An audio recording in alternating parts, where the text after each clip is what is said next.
मैंने सोचा कि जाति समुदाय के बारे में कुछ बात कर लेते हैं, मन की बातें करते हैं। जितना मैंने पढ़ा, जितना हमने कोशिश किया, सीखा, उसके अनुसार कुछ बातें सामने आई जो मैं सोचा कि हर किसी को बताऊं, जो जरूरी भी है। हमारे कुछ समाज जो हैं अभी खत्म हो चुके हैं। मैं बिहार लिस्ट जब चेक किया तो बहुत सारी जातियां हैं, करीबन 10-15 जातियां हैं जो खत्म हो गई है। खत्म होने के भी बहुत सारे कारण हो सकते हैं, मैं वो नहीं जानता, लेकिन समाज खत्म होने के बहुत सारे कारण होते हैं। रही मन की बात, तो जाति की मैं बात बताऊं तो जाति तो होता ही नहीं है भैया। मैं करीबन 25 से 30 कास्ट के बारे में पढ़ने के बाद, मतलब इस लिस्ट में मैंने जो कास्ट पढ़ा उनके बारे में डिटेल्स निकाले, फिर करीबन 100-15 और भी जाने कि क्या होता है क्या नहीं होता है। सब चीज जानने के बाद हमें मालूम चला, अरे भैया जाति तो था ही नहीं। हमने जाति माना ही कब? हमारा तो कोई जाति नहीं था, हम लोग तो समूह वाले थे। इतना पढ़ने, इतना एनालाइजिंग करने के बाद मालूम चला भैया हमारा तो समूह था। हम तो एक समूह के इर्द गिर्द घूमने वाले लोग हैं, जाति हमारा कहाँ का। लेकिन फिर भी लोग कैसे बोल देते हैं भैया किस जाति के हो? अरे बोलना चाहिए किस समुदाय के हो, कौन से समाज के हो, ये सवाल अच्छे लगते हैं। लेकिन किस जाति के हो? भैया जाति तो दो ही आता है, एक अमीर जाति, एक गरीब जाति। एक अमीर जाति, एक गरीब जाति और एक भिखमंगा, 3 जाति ले लेते हैं।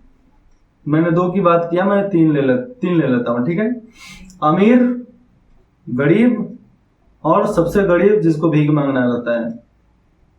भीख मांगना उसको बोलते हैं जो हाथ पर नहीं होता है वो भीख मांगे, अच्छी बात होती है, अच्छी बात होती है। लेकिन जिसके पास सब चीज है वो मांगे तो गड़बड़।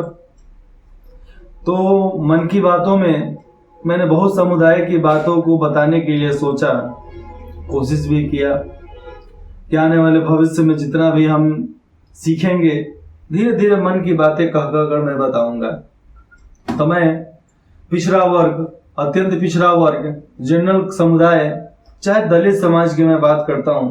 भैया ऐसा कोई मुझे समुदाय ही नहीं मिला जो दलित हो, जो अत्यंत पिछड़ा हो चाहे जनरल हो, सब तो एक जैसे ही थे पहले। हमारे देश में 200-300 साल में क्या क्या हुआ है, अरे भैया इसका तो इतिहास बहुत कम है, कम लिखा गया है।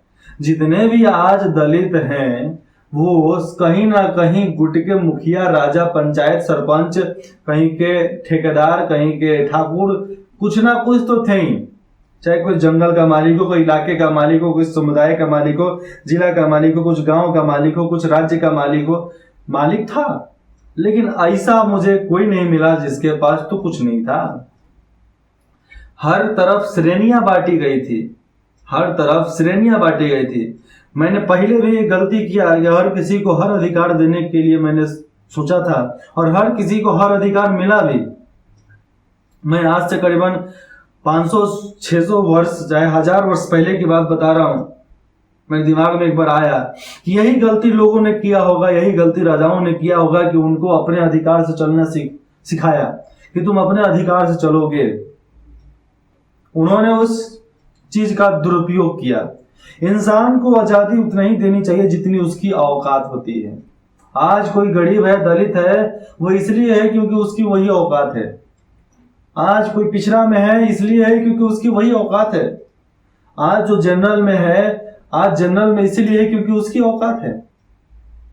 उन्होंने उस चीज के लिए कीमत चुकाई है, लड़ा है, संघर्ष किया है, अत्याचार किया है, चाहे बहुत कुछ किया होगा, उससे अलग बात हो जाती है।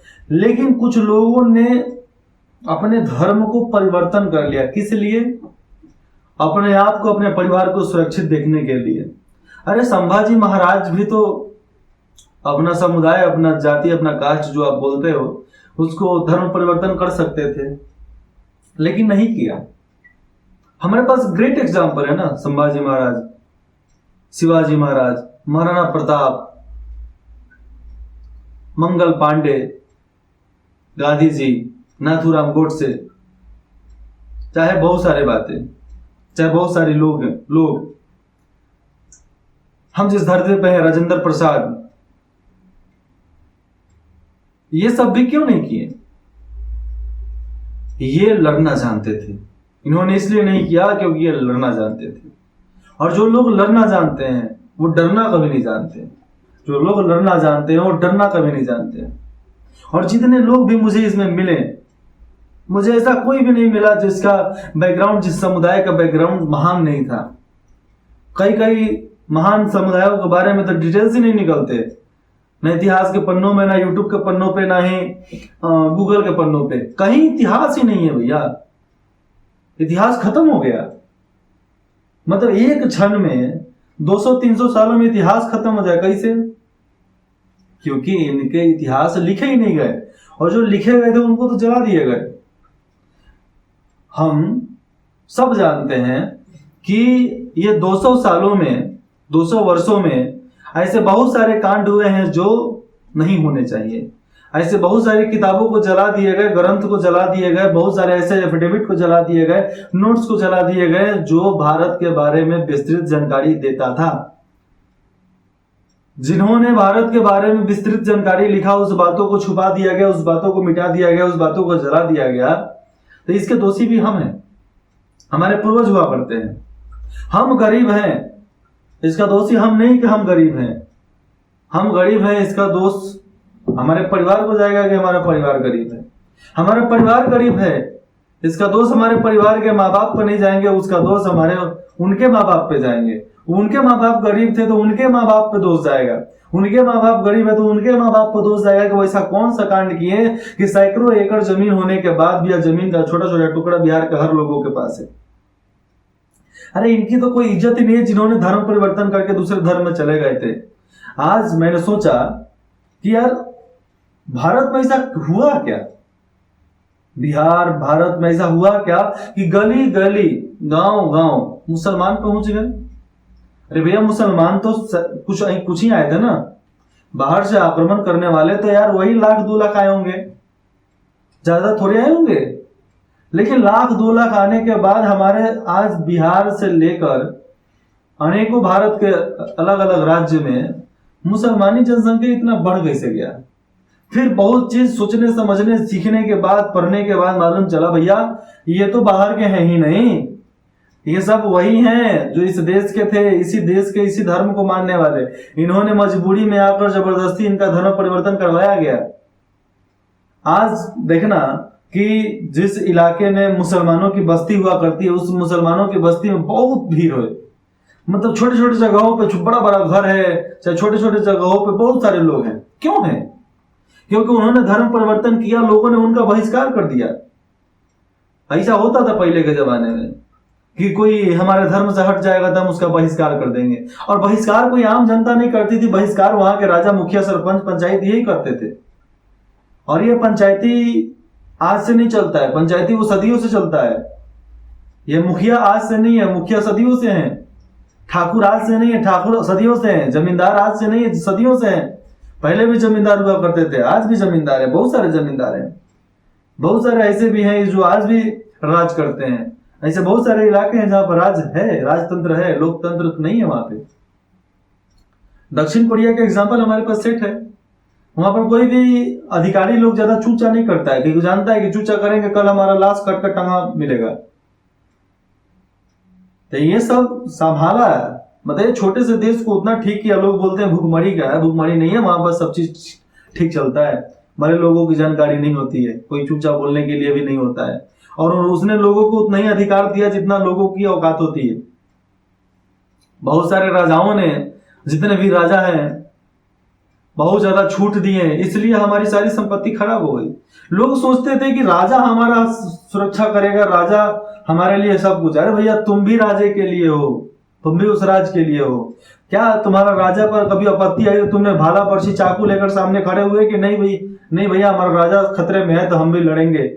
नहीं, उनका सैनिक ही लड़ेगा, उनका मंत्री ही लड़ेगा, उनका सिपाही ही लड़ेगा। लड़ेगा भैया? अरे भैया आपके लिए लड़ा जा रहा है, सैकड़ों की जान चली जा रही है, हजारों मरे पड़े हैं, मर जा रहे हैं। इसमें दोषी केवल एक का नहीं होता है, सबका होता है। आज जितने भी समुदाय इसमें लिखे गए हैं, जितने भी समुदाय इसमें लिखे गए हैं मैंने इन सब के बारे में पढ़ा। लेकिन इसमें बहुत सारे क्या, मैं सबके बताता हूँ। जो दलित समुदाय में जितने लोग आते थे वो क्या आम लोग थोड़े थे भैया, महान लोग हुआ करते थे। इनकी अलग गाथाएं होती थी, समाज हुआ करते थे। लेकिन सारे समाज को छोड़कर आज दलित में गिने जा रहे हैं। ये दलित क्यों है मैं बताता हूं ना। ये दलित इसलिए है क्योंकि दलित होने के लिए लड़ते हैं, ये दलित बनने के लिए लड़ रहे हैं। जितना लोग दलित बनने के लिए लड़ लेते हैं उतना इसलिए नहीं लड़ते कि अरे भैया तुमने शिक्षा ठीक नहीं किया, स्कूल ठीक नहीं है, स्कूल के सामने धरना प्रदर्शन करेंगे, भूख हड़ताल करेंगे। नहीं करेंगे, ये लोग डरते हैं, डरपोक हैं। भले ये बातें अच्छी नहीं लगे, भले ये बातें हमारी कड़वी लगे, मुझे कोई लेना देना नहीं है। आपको कड़वी लगे तो लगे, लेकिन पूरी बातें सुनना। आधे अधूरे बोलकर टूटा करने वाली आदतें हमारी नहीं है और मैं सुनना भी पसंद नहीं करता हूं। आप कभी शिक्षा के लिए लड़े, स्वास्थ्य के लिए आप एकजुट हुए।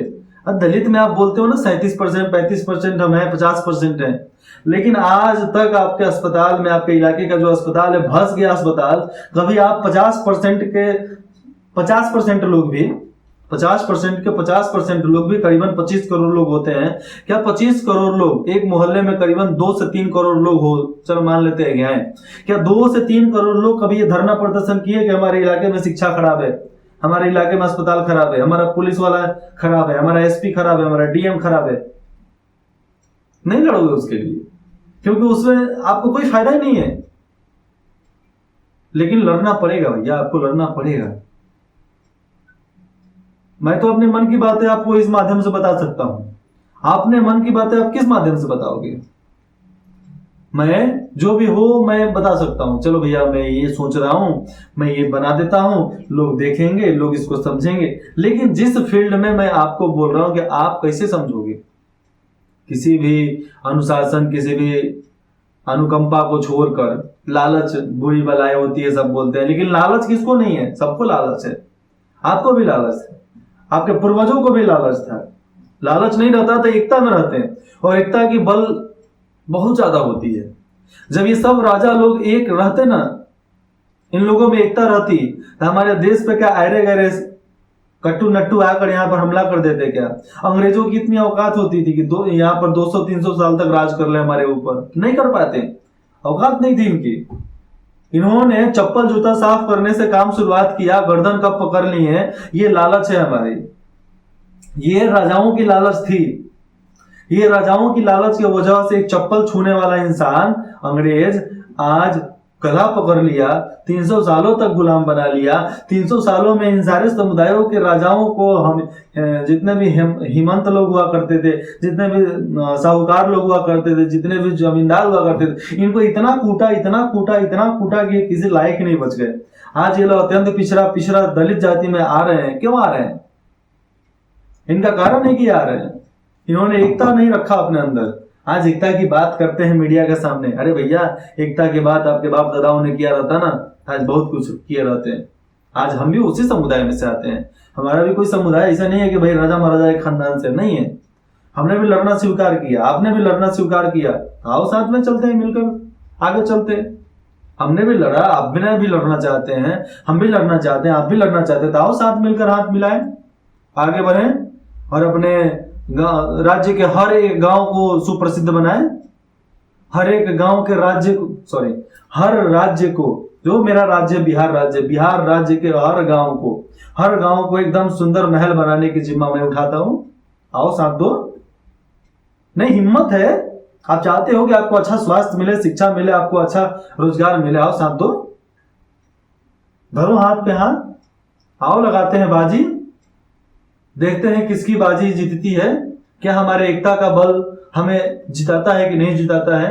जात पात में हम लड़ मर के आज कटू मट्टू हो जा रहे हैं, मरकट जा रहे हैं।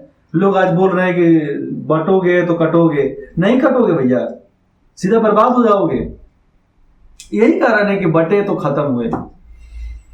लेकिन मैं ये नहीं बताता, मैं राजनीतिक तौर पे ये झोल मोल करने वाला नहीं हूं कि ये करोगे तो वो मिलेगा, वो करोगे तो वो मिलेगा। नहीं भैया, सीधे बात है, आपके अपने भलाई के लिए बोल रहा हूं। एकता में बल है, एकता जरूरी है।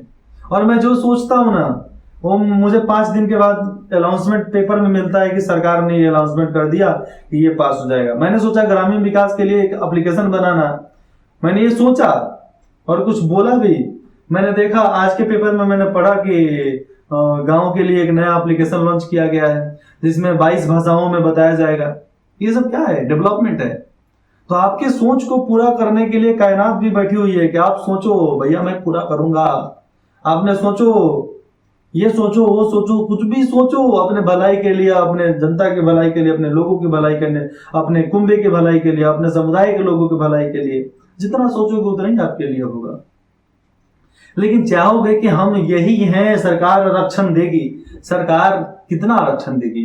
आपको नौकरी में आरक्षण दे सकती है, आपको काम में आरक्षण दे सकती है, बाकी चीज में कौन सी देगा? आपको मुफ्त का राशन दे सकती है, उसके अलावा आपको निवास मिला, आपको पानी मिला, आपको खेत मिला, आपको खेती के लिए बढ़िया शिक्षा मिला, आपको स्वास्थ्य शिक्षा मिला? नहीं मिला ना। क्योंकि इसकी गलती आपको। आप इतने दिन से लोकतंत्र में रहते हुए भी डूबते हो हर साल, इसके जिम्मेवार आप हो। लोकतंत्र रहते हुए भी इतना साल से इलेक्शन हो रहा है, आजादी के इतने साल भी आपके गांव में बाढ़ आ रहा है, घर में शिक्षा नहीं है, घर में स्वास्थ्य व्यवस्था नहीं है, इसका जिम्मेवार आप हो। आपका इलाका प्रसिद्ध नहीं है, आपके घर के आगे रोड नहीं है, इसके जिम्मेवार आप हो। कोई दूसरा नहीं है, कोई दूसरा हो ही नहीं सकता। जो भी होते हैं इंसान होते हैं, इंसान के अलावा कोई नहीं होते। आजकल लोकतंत्र है ना। समझो कि एक एक चीज हम पे जो बीतती है उसके जिम्मेवार हम है। अच्छा है जिम्मेवार हम है, बुरा है तो भी उसका जिम्मेवारी मुझे सबको लेना पड़ेगा। मैं केवल अपने आप को क्यों बोलूं? मैंने अभी किसी को वोट ही नहीं दिया। क्यों?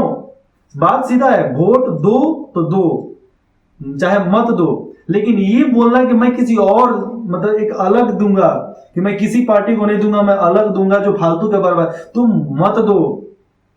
लेकिन ऐसी बातें बोलने की जरूरत नहीं है। मैंने वोटर आई कार्ड अप्लाई किया, मेरा वोटर आई कार्ड ही नहीं आया यार। बोले कि 3 महीना में देंगे, नहीं आया। एक इलेक्शन बीत गया, फिर बोले कि 3 महीना में देंगे, फिर वही इलेक्शन बीत गया। फिर अब मुझे लगता है ना कि अब हाई प्रेशर देना पड़ेगा, सेंट्रल बोर्ड से बुलवाना पड़ेगा, तो जाकर 2 घंटे के अंदर में हमारे घर पे आएगी हमारा कार्ड, वोटर आईडी कार्ड, जिसको पहचान पत्र के अनुसार भी बोला जा सकता है। तो हमारे साथ, हम सबके साथ अगर कुछ होता है अच्छा या बुरा, उसके जिम्मेवार हम खुद होते हैं। अगर आप चाहते हो कि आपके लिए अच्छा हो तो आप वैसे चीज को चुनो और हाथ से हाथ मिलाओ उसी का जो आपको एकता के बल में जोड़ कर आगे चले, एकता के साथ जोड़ कर आगे चले और एकता का पाठ आपको पढ़ावे। एकता नहीं बल है, बाकी चीज बेकार किया है। जय हिंद, जय बिहार।